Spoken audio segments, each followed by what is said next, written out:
It's the preface on the Geneva Bible.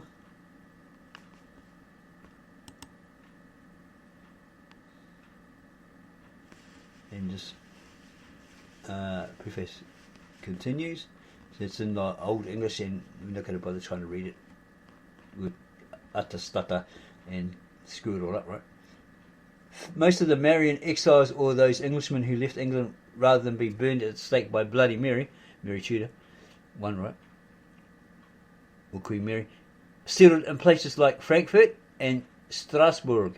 A minor squabble over the order of the church services escalated into a full-blown schism with the arrival of Dr. Richard Cox and his group from England. John Knox and his followers left and eventually settled in Geneva. And here's a footnote indication down here. Footnote indication there. And here's a footnote. Knox travelled back and forth between Geneva and Scotland. At one time he was captured in Scotland and became a galley slave. So he's on a ship rowing a galley. His followers eventually settled in Geneva. Geneva in the 1550s was a centre for biblical textual scholarship. Not surprisingly, the Marian exiles, Marianne would say, those who ran away from Queen Mary, Bloody Mary, right? Exiles decided to translate a complete version of their own into English. Up until that time, the only existing English translations were the New Testament translation of William Tyndale and a couple of government-controlled versions put out by the state-run government-controlled English Church. All the translations that had been done in Geneva up until that time were from Hebrew and Greek into French for the benefit of French Huguenots. The Huguenots, right? No one today knows exactly who translated what in the Geneva Bible. William Whittingham is generally given credit as the general editor. What is known is that the translators laboured literally night and day from 1556 until 1559. Marginal notes continued to be added and expanded upon until 1599. The Geneva Bible was the first Bible to divide scripture into verses, and the first to put interpolated words that do not appear in the Hebrew or Greek manuscripts that are added. So they weren't originally there. Okay, but this is to clarify the meanings in English into italics. So though the Great Bible was the official Bible for the government-run English Church, the Geneva Bible immediately became the most popular in England. Even after the appearance of the King James Bible in 1611, the Geneva Bible remained the most popular version for many years. Archbishop William Laud exerted his influence to prevent the printing of the Geneva Bible in England, and from 1616 onwards, all English editions of the Geneva Bible were printed in Amsterdam, so on foreign soil. The King James Bible was almost never used in Scotland, because wasn't he a Stuart? He came from Scotland, born in Scotland. It was never used in Scotland until the issuance of the Canons and Constitutions Ecclesiastical in 1636, which stipulated that each parish should possess a Bible of the translation of King James. Despite orders from higher ups, many of the leading ministers in Scotland continued to use the Geneva Bible, because obviously King James was Scottish. He's from Scotland, so he said, "Well, my people, you got to read this one." Okay, probably by his order, you have to read this one. Today, most of those who consider themselves Calvinists have never heard of a Geneva Bible, a completely annotated Geneva Bible, with all the marginal notes of John Calvin, John Knox, and the other reformers, has not been printed since 1644. This edition is the first completely annotated version since then. Note: be careful when attempting to interpret marginal notes. In the 16th century, the Bible was not just a spiritual guide, it was a legal document. The word argument used before the chapters is even used today by attorneys on motions and briefs. This is further illustrated by the admonishment to study and obey God's statutes and judgments. There are no statutes in the New Testament. God's statutes are found in Exodus 20 to the end of Deuteronomy in the Old Testament, indicating a serious difference of opinion with today's God's laws put away in Christ crowd. Michael Brown, Buena Park, California, USA, September 1, 1988.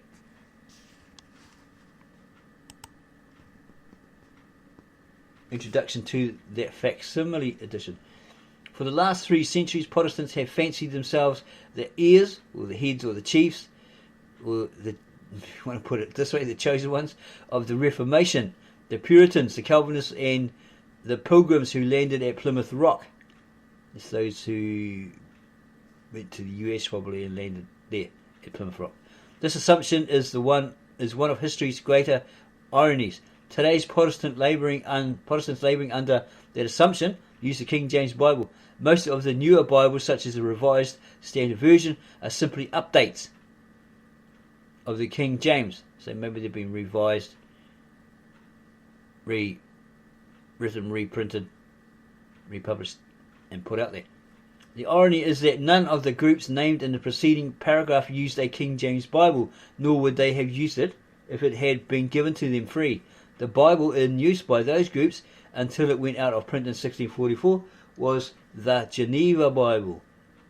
The first Geneva Bible, both Olde and Newe Testaments, was first published in English in 1560 in what is now Geneva, Switzerland. Footnote indicator there. At the same time, Geneva was a city-state. Geneva did not become part of Switzerland until 1815.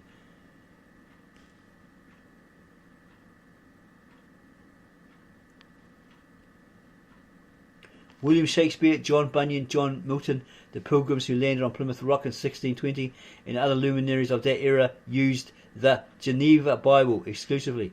Until he had his own version named after him, so did King James I of England.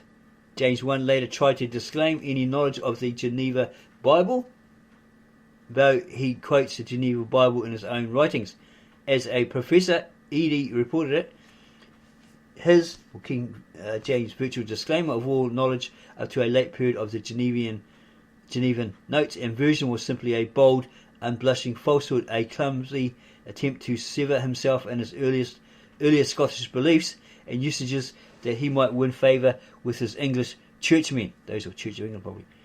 What does it have here? Footnote indicator. Luther A. Weigel, The English New Testament, page 24. The irony goes further. King James did not encourage a translation of the Bible in order to enlighten the common people.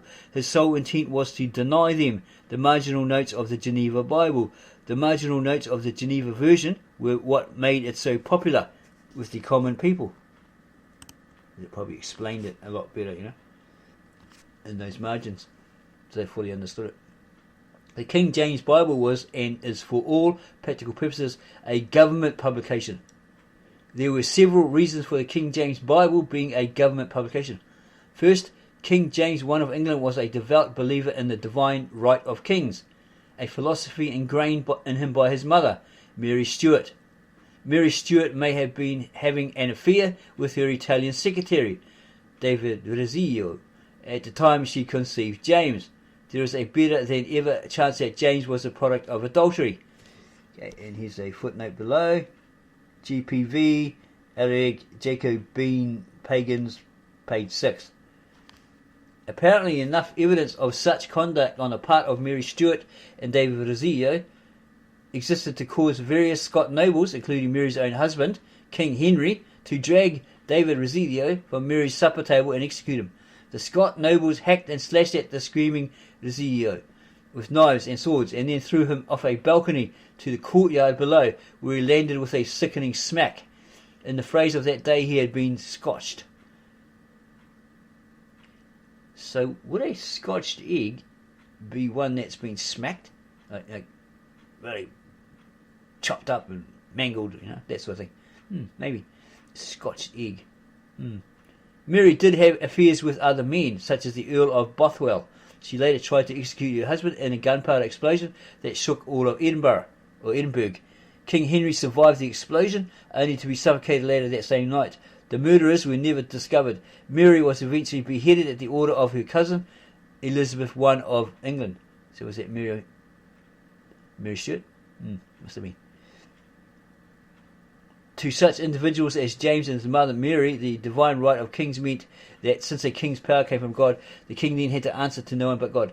This lack of responsibility extended to evil kings. The reasoning was that if a king was evil, that was a punishment sent from God. Citizens should then suffer in silence. If a king was good, then that was a blessing sent from God.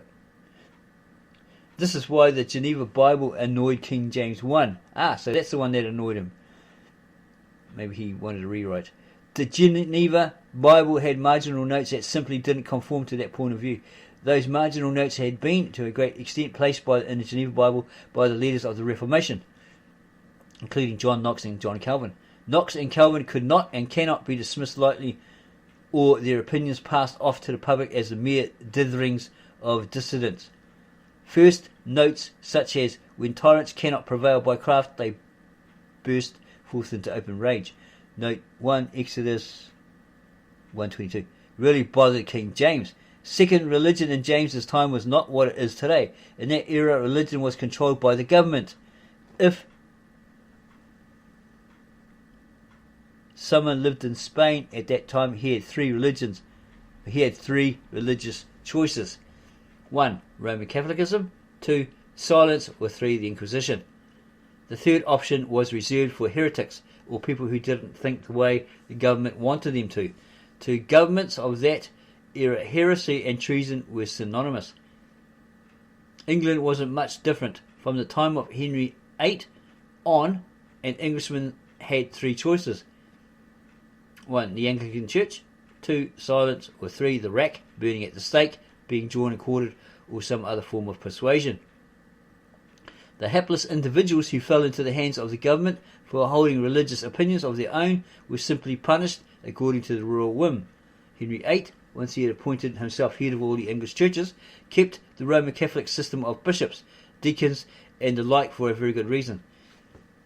That system allowed him a chain of command necessary for any bureaucracy to function. This system passed intact to his heirs, or probably his descendants, with those that were became the head. Yeah, that'd be basically his descendants, head or chiefs. So yeah, we would say descendants, if you had any. This system became a little confusing for English citizens who, when Bloody Mary, daughter of Henry VIII and Catherine of Aragon, she became queen in 1553 after her brother Edward VI died. This system became a little confusing for English citizens when Bloody Mary, or Mary Tudor, ascended to the throne. Mary wanted everyone to switch back to Roman Catholicism. Those who proved intransigent and wanted to remain Protestant, she burned at the stake. About 300 people in all. She intended to burn a lot more, but the rest of her intended victims escaped by leaving the country. A tremendous number of those intended victims settled in Geneva. Religious refugees from other countries in Western Europe, including the French theologian Jean Calvin, better known as John Calvin, also settled there. Mary died and was succeeded to the throne by her Protestant cousin Elizabeth. The Anglican bureaucracy returned less, a few notables such as Archbishop Cranmer and Hugh Latimer, both having been burned at the stake by Bloody Mary.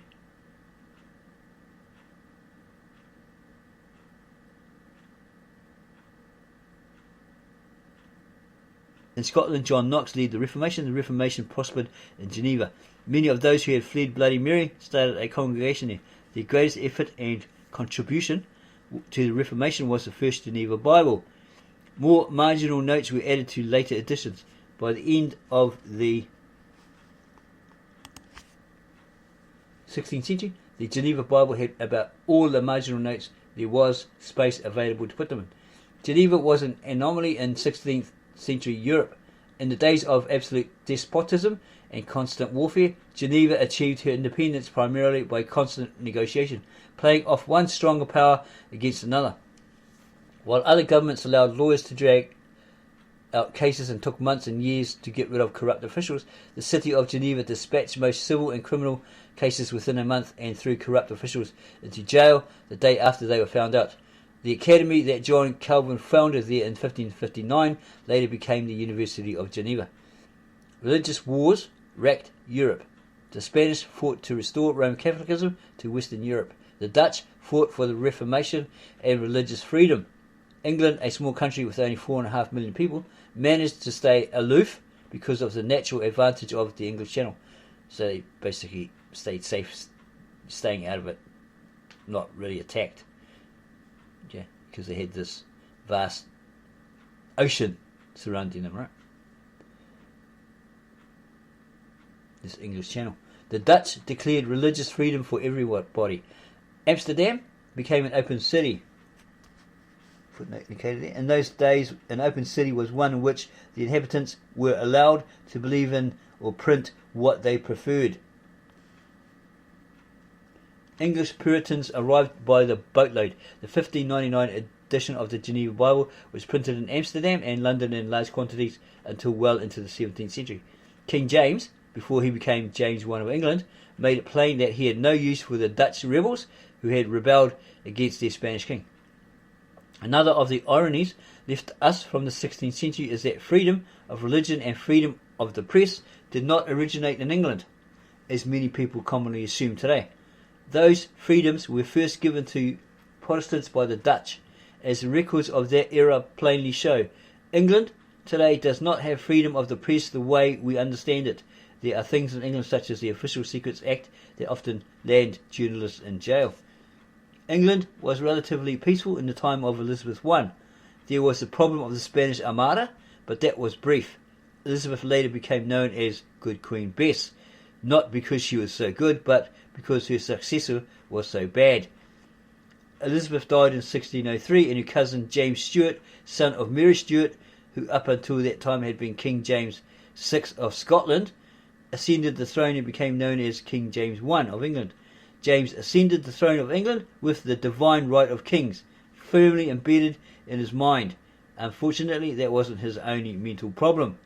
King James I, among his many other faults, preferred young boys. So Shaka Amos, etc. were right. They're saying he preferred young boys. Okay, they were said, oh no, it's all rubbish. It's all a Roman Catholic plot, all this sort of stuff. Well, this guy here has confirmed that King James I, among his many other faults, preferred young boys to adult women. He was a flaming homosexual. His activities in that regard have been recorded in numerous books and public records. So he was really Queen James, right? So much so that there is no room for debate on the subject. The king was queer. Yeah, here we go. Here's a footnote indicator here. Yeah.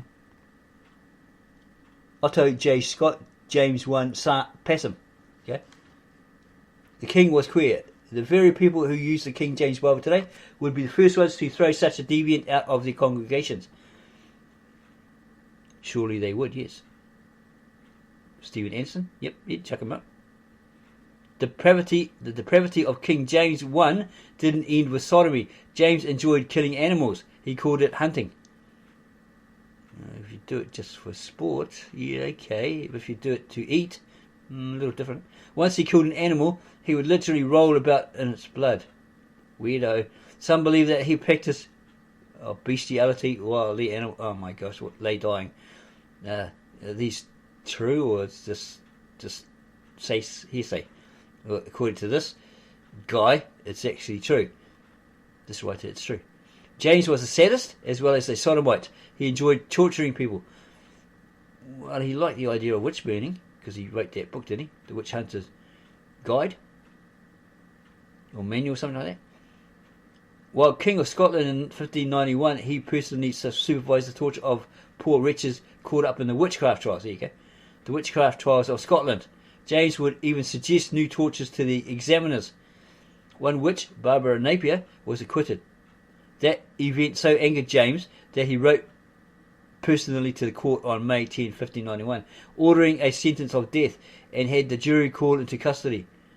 To make sure that they understood their particular offence, the king himself presided at a new hearing, which could hardly be called a trial, and was gracious enough to release them without punishment when they reversed their verdict. History has it that James was also a great coward. On January 7, 1591, the king was at Edinburgh and emerged from the toll booth. A retinue followed that included the Duke of Lennox and Lord Hume. They fell into an argument with the Laird of Logie and pulled their swords. James looked behind, saw the steel flashing, and fled into the nearest refuge, which turned out to be a skinner's booth. There, to his shame, he fouled his breeches in fear. So he either wet himself or he pooped himself. In short, King James was the kind of despicable creature honourable men loathed, Christians would not associate with, and the Bible itself orders to be put to death. Knowing what King James was, we can easily discern his motives.